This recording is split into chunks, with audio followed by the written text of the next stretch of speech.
Hey guys, Anime Gypsy here with another character analysis video, and this time I'm going to be talking about Meruem. And I thought I should talk about this character, especially because the Hunter x Hunter manga is coming back soon in February, and I am so hyped. And if you are hyped as well, please tell me what you're excited to see in the comments below. Tell me what you want to see in the next few chapters that are going to be coming out for Hunter x Hunter. And by the way, this is a spoiler warning. If you're an anime only watcher, you could watch through a good deal of this video, but there's going to be a point where, when I talk about his abilities, I might go into comparing him to other characters that are solely in the manga. So I recommend for anime onlys to basically stay up until the point of abilities and then just leave because you're going to get spoiled. Now, without further ado, we're going to start with Persona, move into philosophy, and then we are going to talk about ability. So Persona, philosophy, ability. Let's get started with Persona. Now, when I talk about uh, Meruem's persona, there are a few constants. And the constants are that he is very calm, collected, and very analytical. These are the three constants with his persona. Those are the three things that always stay with him, no matter what. Now, the thing is that Meruem had a lot of character development in his case, particularly. So there are three categories. There is pre-Kamugi Meruem, there is transition Meruem, and then there is post-Kamugi Meruem or post-Netaro Meruem. So without further ado, let's get into Persona. Um, with pre-Kamugi Meruem. Pre-Kamugi Meruem, very narcissistic person, cares only about himself and his abilities and powers. He really doesn't give any fucks about anyone else. Very, you see the way that he dealt with the other ants as if he's above them. You also have very big sense of elitism with him, where he knows how powerful he is, and he compares that to the other ants. And if they don't really equate, then off with their heads, or they're dead. And that goes back again to a sense of elitism and egocentrism and narcissism. And also, I would lay on top of that a god complex that exists or existed with pre-Kamugi Meruem and transition Meruem, which is the Meruem and the so transition Meruem is Meruem from when he meets Kamugi to his battle with Netaro, and then the last Meruem is Meruem afterwards. So in that particular Meruem, you have narcissism, egocentrism. You have a god complex where he believes that he is the strongest, and that kind of pours into the philosophy section as well. He believes that he is the strongest person alive, and that justifies him to do anything. He is the king. He is the ruler of all. He is Meruem. So that is the sort of mentality pre-Kamugi and transition Meruem have. Um, and the way I'm going to explain this or compare it to someone, it's like NL in a way, where he is justified to kill anyone because he considers himself a god. Well, Meru M considers himself a king, so that is, and basically it's his birthright, and that is why he kills people without concern. And we've seen that in many of his quotes, which we're going to get to in the philosophy section of the video. And the final thing about pre Kamugi Meruem is he's heartless. He is very heartless and cold. He views everything in a very pragmatic sense, where he respects people simply because of strength and what they're able to offer him, nothing else, nothing more. He basically kills a kid in front of, he kills two parents in front of their kid, without just any semblance of emotion. Murders the kid, kills him so he could eat him. And again, that will pour down into philosophy later on, because the reason he eats people is, an aspect of philosophy as well, because of the whole um, kind of goes back to eugenics, which I'm gonna go to now. Transition Meruem. Transition Meruem is pre-Kamugi Meruem plus a denial of feelings, where basically transition Meruem starts to get those feelings, starts to basically have this boiling sensation inside, and he's confused, and you have this conflict within himself. No, I'm not bound by those chains. No, I don't have any feelings. I could do anything. I am the king. I'm going to kill Kamugi right now. And then you know that iconic scene where he goes to kill Kamugi, and then he sees a hawk attacking Kamugi, and then he kills the hawk, and he's like, Kamugi, are you okay? Are you doing well? And you know, it's this sort of, it's sort of this very touchy feely moment that really gets to our hearts, where this heartless being is starting to have this internal dialogue where he basically says, what am I doing? What is this sensation I feel? What do I want to do with this thing, Meruem? Sorry, what would have to do with this thing, Kamugi? And you basically have him surrendering to his feelings almost, where he doesn't want to feel that way, but he does, and eventually he recognizes the importance of Kamugi once Netaro and Zeno attack, and the dragon dive ends up, injuring Kamugi, and he basically tells Pito to heal her. So that's the sort of moment where Meruem comes to terms with his emotions, and he's like, okay, I have those, and I care about her. I'm not going to let her die just because I don't want to have emotions. I do have emotions, and because of that, I have to let her live. So that's transition Meruem right there. That little instance, that signifies the difference between transition Meruem and pre-Kamugi Meruem. Now, post Kamugi Meruem, or post transition Meruem, post Netaro Meruem, is Meruem after he fights with Netaro. Now, there is one emotion that is added to understanding when it comes to his development, and that is fear. And not only that, Meruem becomes humble afterwards because he realizes that human beings are as legitimate as ants because they could achieve the same strength. And we really don't get much of a reason why, aside from him promising Netaro that he's gonna keep human beings alive instead of killing them off completely. But it kind of seems like he becomes more humble when Wolfin basically talks to him and says that you're not my king is Jiro. And he's like, oh, I bid your king good luck. And it's like that's humble Meruem. Meruem isn't usually that humble. And his dialogue with Kamugi at the very end, where they die together, that's I mean, again, the way it's just so powerful, how he decides to die in the arms of a human being. That is as humble as the former elitist ant king could possibly get, in my perspective. Now, moving on to philosophy.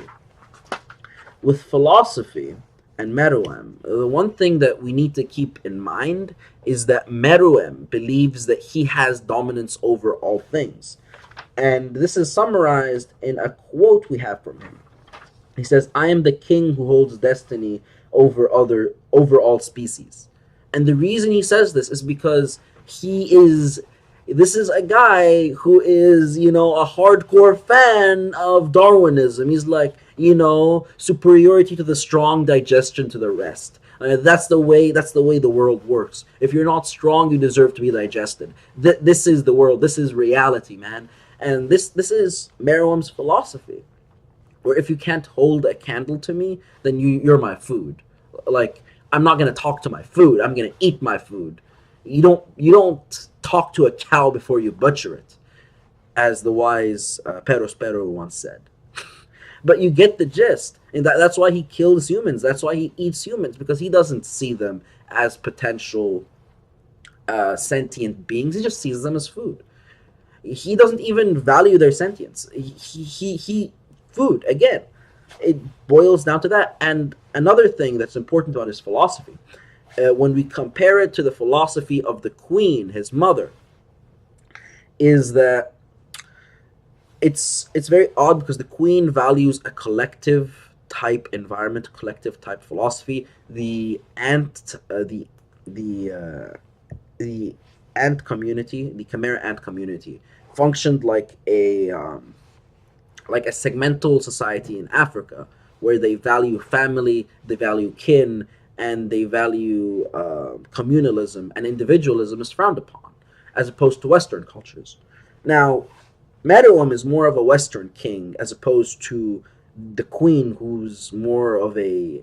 If we have to compare her, we'd say that she'd be more of a individual in charge of a chiefdom, where it's the collective that is important, not the individual. Now, Meruem is the opposite, where it's the individual that is important, not the collective. Screw Pito, screw Shia LaPouf. I mean, they could die for all he cares, at least initially. With if they die for him, so be it. He values their strength, but if they weren't strong, why are you even there? Even Meruem even tried to kill Pito at first, and then Pito didn't die, and he's like, "Oh, you earned my respect."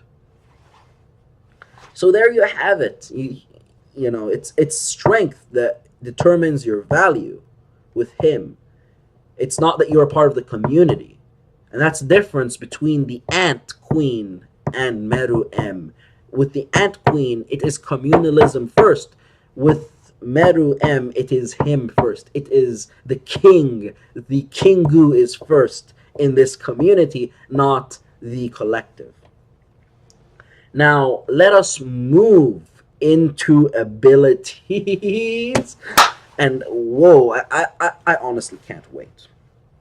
First and foremost, the most astonishing things about Meruem is his endurance and his intellect. Those two things.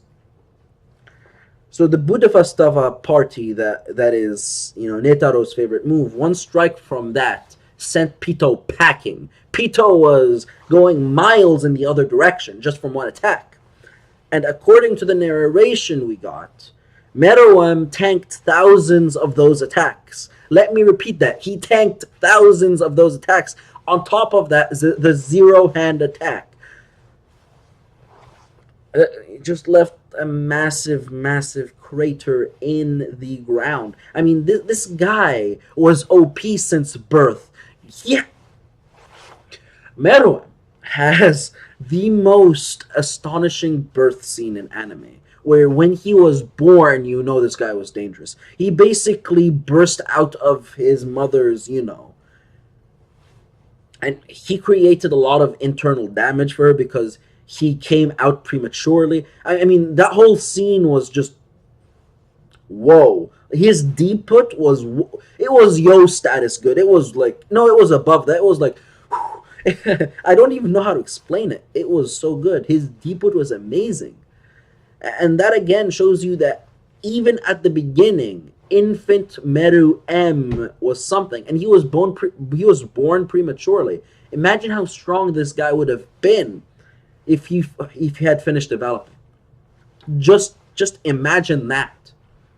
Premature born Meruem, who was only a few days old, battled against Netaro, the head of the Hunters Association, the Grand Master of Nen. He battled that guy and came out on top. It's just mind-boggling. It is. It's mind-boggling. Because,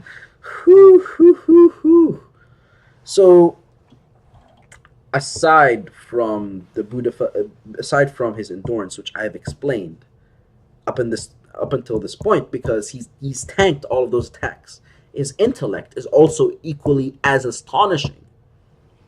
This guy could formulate thousands of possible outcomes.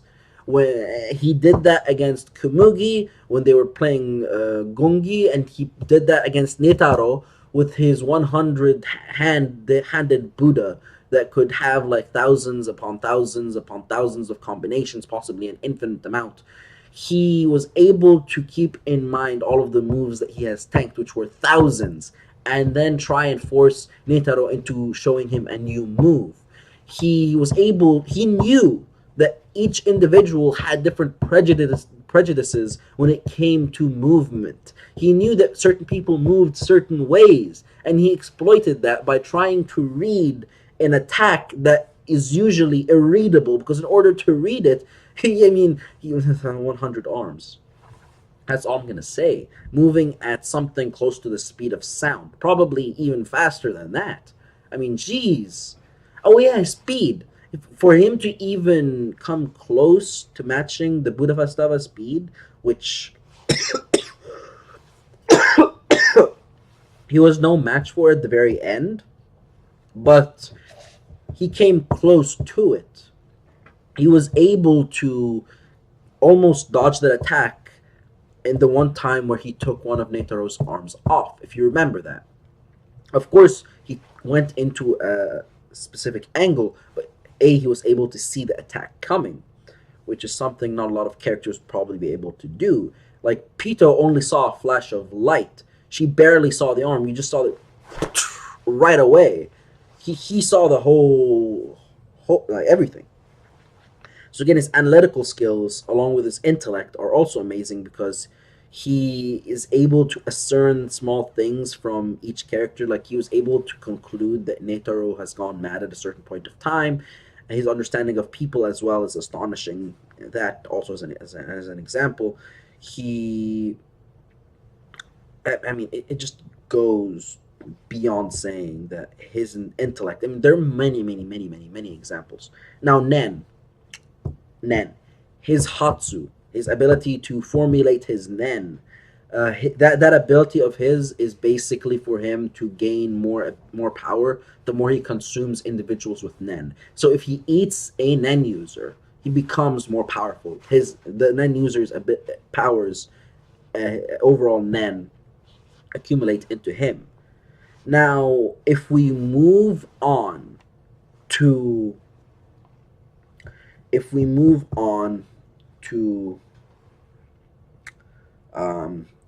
post metamorphosis Meruem, his abilities get a huge boost. He's able to manifest the Hatsu of Shia LaPouf and what was his name? The other guy. I should have made a note down. But you know what I'm saying. He basically was able to manifest the Hatsu of two of the royal guards.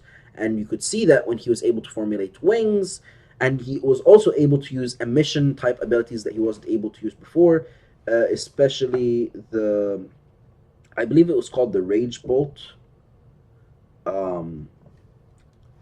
which was basically a huge attack that destroyed a boulder the size of a mountain. And then he also used an attack called Futon, which is basically thousands of small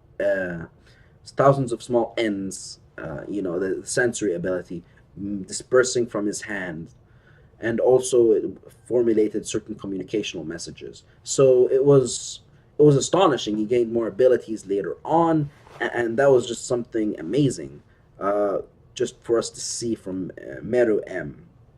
Now, is he the strongest person in Hunter x Hunter, period? No. And the reason I'm saying no, manga readers, welcome to stay. Anime onlys, I recommend leaving now. So, in terms of the Zodiac, I think that Meruem, pre and post metamorphosis, would be able to take them on easy. However, and this is a big however, I think there were people stronger than Netaro, and Netaro was keeping it a secret. A big hush-hush. One of them being, spoiler alert, his son, Beyond. Now, Beyond Netaro, I know it sounds funny because he is Beyond Netaro. So, Beyond Netaro, I don't think he stands a chance against post-metamorphosis Meruem, but I think he could have stood a chance against pre-metamorphosis Meruem. And on top of that, you have other folk, the Calamities in the Dark Continent, that spearhead guy, the Don Freaks, you know, Jin Freaks' great grandfather, who is on the west side of the Dark Continent. Are you kidding me? I mean, all this stuff. I guarantee you, we're gonna get a character stronger than Meruem, the Ant King. Meruem, the Ant King, is not gonna be the strongest for long. I guarantee you, we're gonna meet people that could make mincemeat out of him in the future.